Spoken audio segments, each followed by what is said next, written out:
আপনি জানেন কি, একবার এমন এক বিষ বের হয়েছিল যা গোটা সৃষ্টি ধ্বংস করে দিতে পারত। তখন কেউ সাহস করেননি তা স্পর্শ করতেও।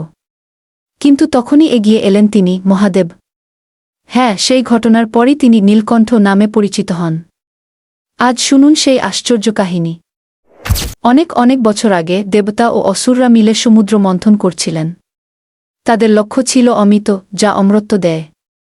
মন্থনের ফলস্বরূপ একে একে অনেক অলৌকিক বস্তু বের হতে লাগল, কিন্তু হঠাৎই সমুদ্র থেকে উঠে এলো এক ভয়ঙ্কর বিষ, হালাহল। এই বিষ এতটাই শক্তিশালী ছিল যে তার গন্ধেই জীবজগৎ ধ্বংস হয়ে যাচ্ছিল। দেবতারা আতঙ্কে পড়লেন। কারও সাহস হচ্ছিল না সেই বিষকে সামলানোর। তখন তারা ছুটে গেলেন মহাদেবের কাছে, কৈলাস পর্বতে। মহাদেব সব শুনে বললেন, সৃষ্টি যদি রক্ষা করতে হয় তবে এই বিষ আমাকে নিতে হবে। তিনি বিষ গ্রহণ করলেন, তবে তা গিলে ফেললেন না। তিনি বিষ নিজের কণ্ঠে ধরে রাখলেন, যাতে তা শরীরেও না যায়, আবার পৃথিবীতেও না ছড়ায়। এর ফলে তার গলা নীল হয়ে গেল, আর তিনি হয়ে গেলেন নীলকণ্ঠ মহাদেব।